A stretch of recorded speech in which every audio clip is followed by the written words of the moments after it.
Here's how you can start a 100K a year Airbnb business with $0 out of pocket and with no credit check. You see a lot of people talk about buying real estate to do Airbnb, or what's become the hot girl in the club and everybody wants to get into this strategy is Airbnb arbitrage. There is a strategy that allows you to get the fastest into profit on day one. As soon as you start generating revenue, have no expenses. By the end of this video, you're gonna know exactly what the strategy is to see if it's actually something that may be a good fit for you, and a roadmap on how to get to 100K a year in the next 6 to 12 months. So let's jump right in. This strategy is called co-hosting, also known as starting a management company. Now, what is co-hosting? So co-hosting is when you manage other people's Airbnbs and you do a revenue share. So let's say you know John. John has a family,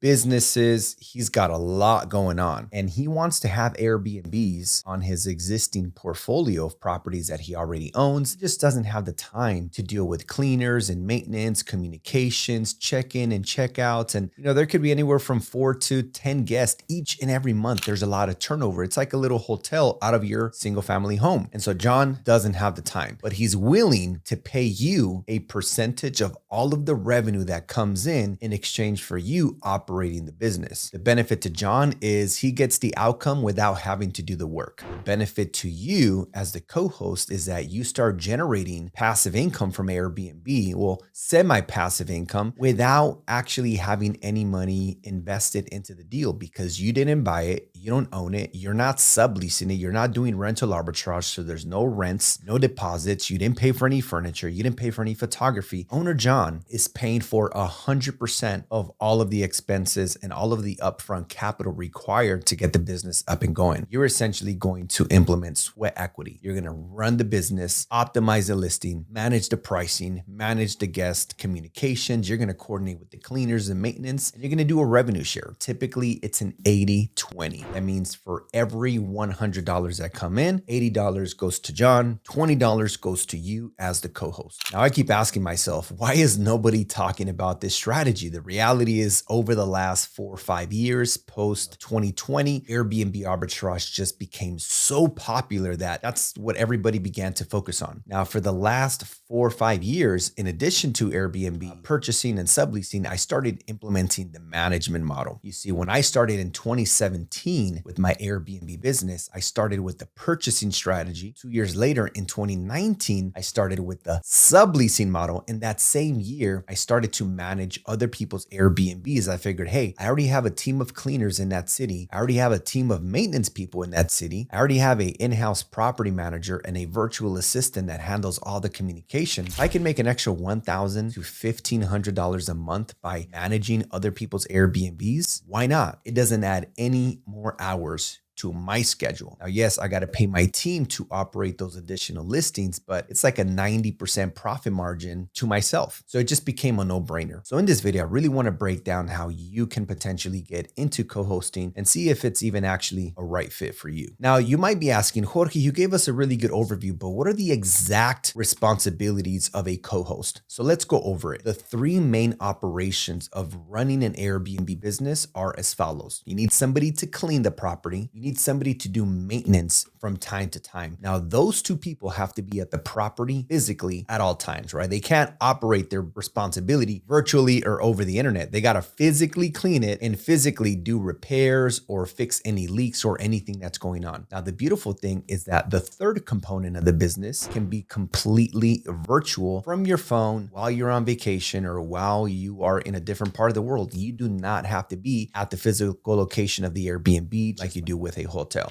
You see, in a hotel, it makes sense. If they have 50, 100, or 1,000 rooms, then guess what? They're going to have so much customer service that somebody has to be on site. But when you're managing one single family home or an apartment building or a studio or a room, no one has to be there physically 24/7 or guest communications or customer service. That can all be done 100% virtually. So the beautiful thing is that as a co-host, it gives you what I call location freedom. I don't know about you guys, but when I started posting creating content online and I started my YouTube channel back in 2017, one of my goals was to have location freedom, to be able to live anywhere in the world and to be able to run my Airbnb and my Airbnb coaching business from anywhere without having to physically live somewhere because of a responsibility. So co-hosting gives you that location freedom where, again, you could be living in California, managing and co-hosting properties in Florida or in Texas or anywhere in the world. So you'll need to hire somebody to clean, somebody to do maintenance, and then you can do the communications completely virtually. Those are the three main responsibilities. Now, yes, there's going to be other things like you're going to manage the pricing, optimize the listing, play with the title and description from time to time. Maybe every 12 or 18 months, if there's, many changes to the listing, you may need to get photography done every once in a while to make sure that the listing is accurate with what it looks like today, as well as, again, managing pricing, handling the financials, handling the distribution payouts on the first of the month for the previous month. But those are going to be the main three: cleaning, maintenance, and communications. By the way, if you're enjoying this video, make sure you hit that like button. I truly appreciate it. My team and I put hours and hours and hours into making these videos for you guys. I would really appreciate it. And if you guys have any comments, questions, feel free to put them down below. Now, one of the big questions you might be asking is, Jorge, well, how do I actually get into co-hosting? Well, there's a couple different ways that you can get into the business. One, you might already know people who own real estate, who own properties where they have long-term rentals, and you can show them what the potential revenue is using a website and software called airdna.co. You can plug in the address to the property they own, and it's going to give you a projection of revenue based on similar properties' performance over the last 12 months in that same area. And if you can show them how, hey, this property on 123 Main Street says that it could make $6 to $7 grand a month. I see that you're currently making, $3,900 in revenue. Even after paying a management fee, they can make it a couple hundred extra dollars a month. That would be a win-win because they're not going to have to do any other work anyway. So connecting with any existing relationships is always going to be a low-hanging fruit opportunity. Another way is joining a community. For example, in the Real System, which is my Airbnb Academy. I started it back in 2018 and I've had over 3,000 students go through my Airbnb Academy successfully and get on the path to financial freedom. We have students in my community that are always looking for somebody that can run Airbnbs for them. And this is the way I break it down. There's always two types of people: people that have more money than they have time. And then there's others who have more time than they have money. And together they make a perfect fit. And so joining a community, whether it's mine or someone else's, is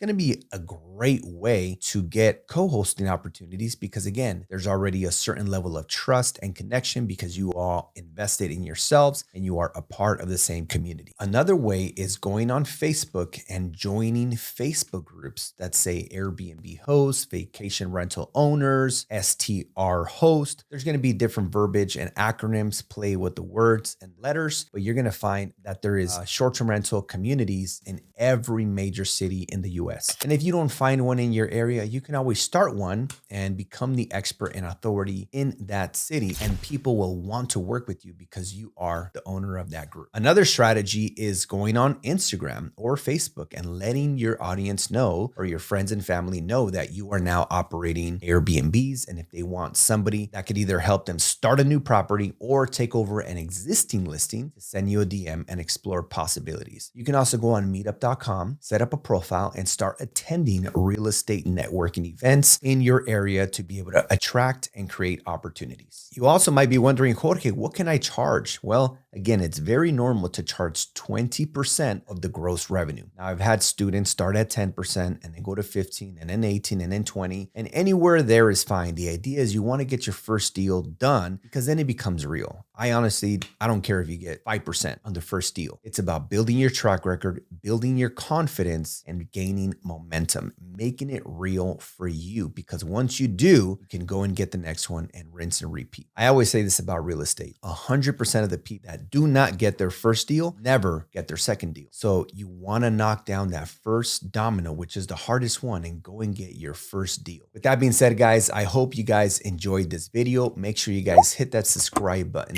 turn on the notification bell, and make sure you guys follow me on Instagram, where I post content every single day. As always, drop any questions in the comments down below, Or if there's anything I left out about co-hosting, please help me help others in the comments. See you on the next one.